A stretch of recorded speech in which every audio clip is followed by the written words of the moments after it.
भगवान श्री कृष्ण कहते हैं, तू करता वही है जो तू चाहता है, पर होता वही है जो मैं चाहता हूँ।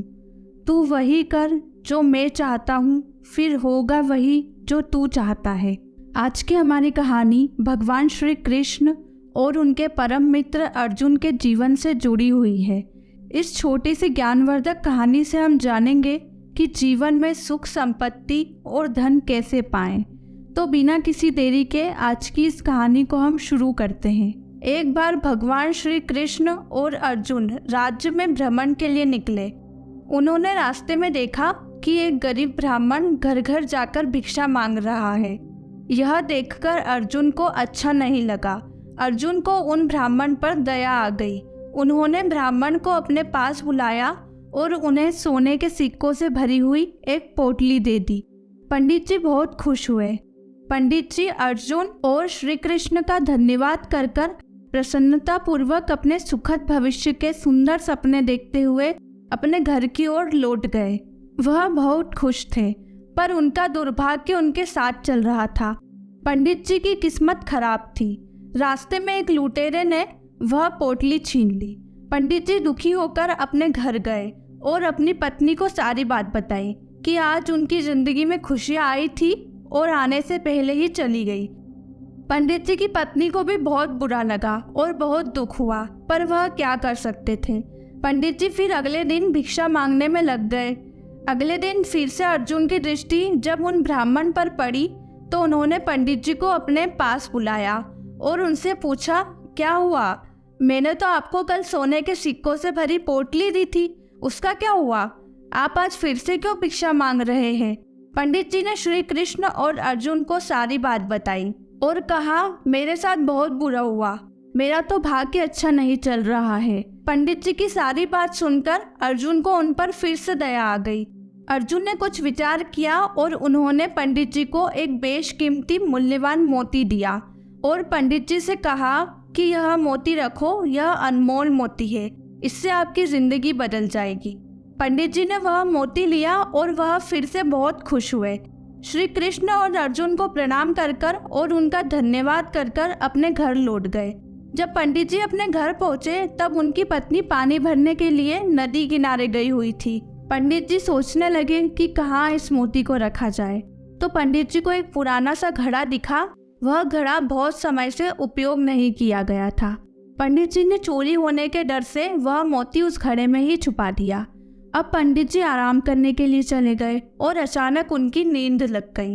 इसी बीच पंडित जी की पत्नी, जो कि नदी किनारे गई हुई थी, उनका घड़ा दुर्भाग्यवश रास्ते में ही फूट गया। उनकी पत्नी ने सोचा कि पानी तो लाना पड़ेगा, घर में जो पुराना घड़ा पड़ा है उसे ही ले आती हूँ।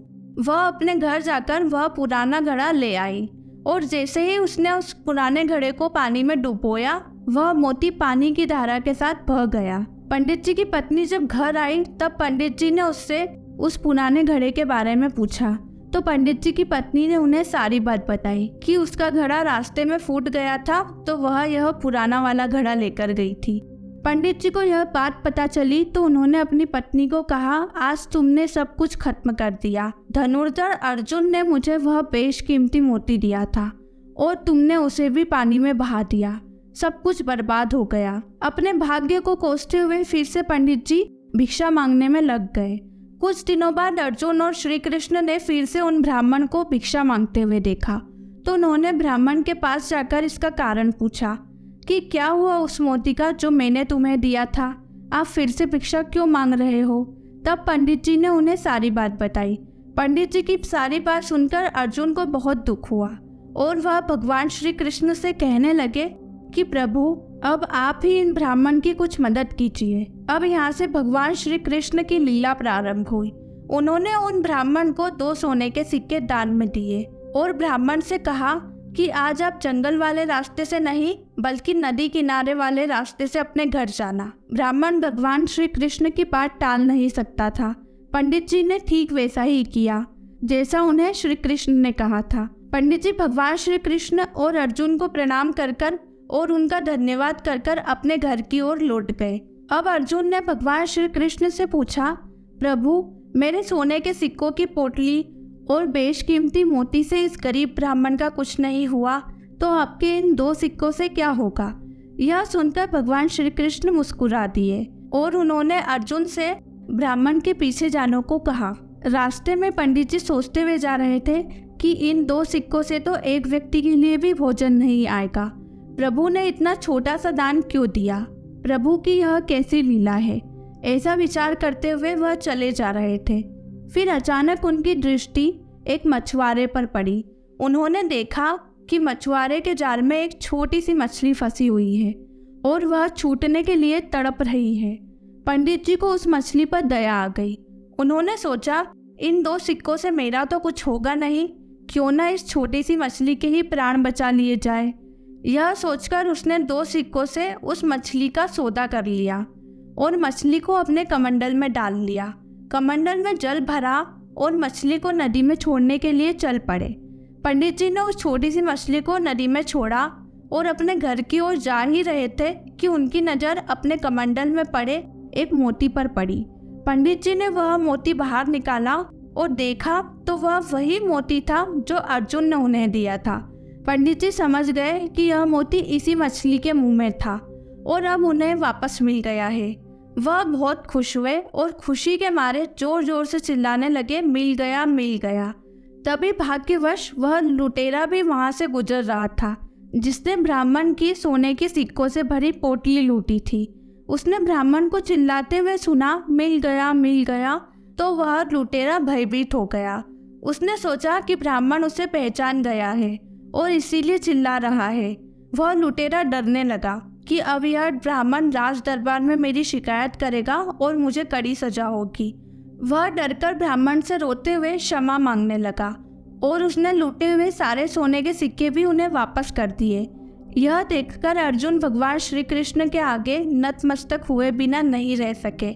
अर्जुन ने भगवान श्री कृष्ण से कहा, प्रभु यह आपकी कैसी लीला है। जो काम पोटली भर सोने के सिक्के और मूल्यवान बेशकीमती मोती नहीं कर पाया, वह काम आपके इन 2 सिक्कों ने कर दिखाया। श्री कृष्ण ने कहा, अर्जुन यह अपनी सोच का अंतर है। जब तुमने इस निर्धन ब्राह्मण को पोटली भरकर सोने के सिक्के और वह मूल्यवान मोती दिया, तब उसने सिर्फ अपने सुख के बारे में सोचा, पर जब मैंने उसे 2 सिक्के दिए तब उसने दूसरे के दुख के बारे में सोचा। उसने उस छोटी सी मछली के प्राण बचाए। इसीलिए हे अर्जुन, सत्य तो यह है कि जब आप दूसरों के दुख के बारे में सोचते हैं, जब आपके मन में परोपकार की भावना होती है और आप दूसरों का भला कर रहे होते हैं, तब आप ईश्वर का ही कार्य कर रहे होते हैं और जब ईश्वर आपके साथ होते हैं। इसी तरह जिंदगी में भी जो इंसान दूसरों के बारे में अच्छा सोचते हैं तो उस इंसान के साथ हमेशा अच्छा ही होता है। ऐसा करने से दूसरों को तो खुशी मिलती ही है और साथ ही साथ खुद को भी जिंदगी जीने की प्रेरणा मिलती है और मानसिक आनंद की प्राप्ति होती है। जिसके मन में दूसरों का हित बसता है उसके लिए जीवन में कुछ भी कठिन नहीं है। इस स्वार्थी दुनिया में सब अपना ही स्वार्थ देखते हैं। आज के ज़माने में शायद ही कोई ऐसा व्यक्ति होगा जो कोई काम निस्वार्थ भावना से करता हो। ऐसा इसीलिए होता है क्योंकि हर कोई अपना नाम बनाने में लगा हुआ है। इसी कारण उन्हें मानसिक शांति और धैर्य प्राप्त नहीं हो पाता है। जब हम स्वार्थ त्याग कर दूसरों का भला करते हैं तब हमें भीतर से शांति प्राप्त होती है और हर जगह सफलता प्राप्त होती है। इसीलिए हमें हमेशा दूसरों की भलाई करनी चाहिए, दूसरों की मदद करनी चाहिए, हमेशा दूसरों के बारे में अच्छा सोचना चाहिए। जब हम दूसरों के बारे में अच्छा सोचेंगे तो हमेशा हमारे साथ भी अच्छा ही होगा। अगर आपको यह कहानी अच्छी लगी है तो वीडियो को लाइक कीजिए और चैनल को सब्सक्राइब कर बेल आइकन पर प्रेस कीजिए ताकि ऐसे ही ज्ञानवर्धक कहानियों के नोटिफिकेशन आपको सबसे पहले मिल सके।